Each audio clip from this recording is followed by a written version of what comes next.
আমরা ভারত সরকারকে বলতে চাই, অনতিবিলম্বে এই হামলার বিচার করতে হবে এবং ভারত সরকারকে এবং নরেন্দ্র মোদীকে এর জন্য ক্ষমা চাইতে হবে। এই ফালানি হত্যা থেকে বাংলাদেশের সাথে ভারতের যে বন্ধুত্বপূর্ণ সম্পর্ক ছিল সেটি শেষ হয়ে গেছে। এর জন্য আপনাদের আন্তর্জাতিক আইনের বিচারের কাঠগড়ে দাঁড়াতে হবে। আমরা কেন গোলাম নই, আমরা স্বাধীন সার্বভৌম রাষ্ট্র।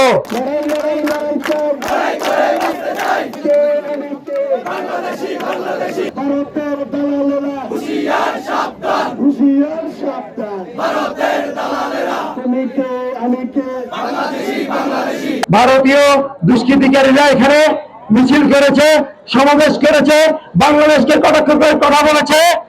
আমরা বলতে চাই, সীমান্ত আইন লঙ্ঘন করে এই সমাবেশ কারণে বিজেপিকে কঠিন পদক্ষেপ নিতে হবে এবং বিএসএফ কে এই অপরাধের জন্য ক্ষমা চাইতে হবে।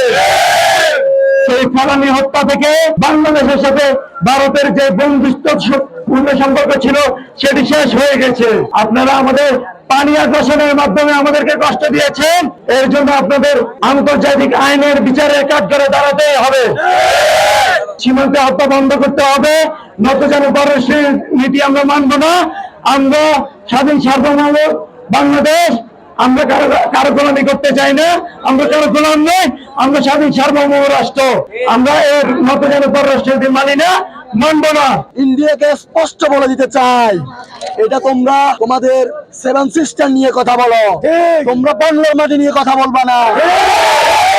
বাংলার পানি দিয়ে তোমরা বাংলাদেশকে তোমরা হত্যা করতে চেয়েছ, বাংলার মানুষকে পানি দিয়ে ডুবিয়ে মারতে চেয়েছ, এটা তোমরা সফল হওনি, কখনো হবেও না। Clear message. আমরা ইসকনের যারা সন্ত্রাসী জঙ্গি সংগঠন আছে তাদের বিরুদ্ধে আমরা আন্দোলন করতেছি।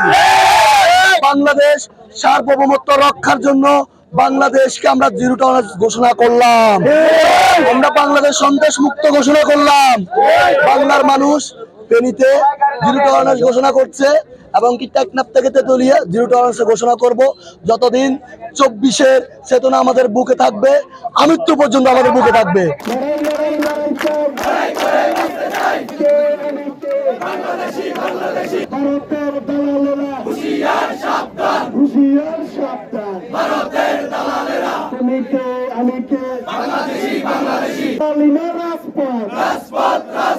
আমার ভাই কবরে গুলি কেন ভারতে, গুলি কেন ভারতে, আমার ভাই কবরে। হাই কমিশনের বিজেপি ক্যাম্পে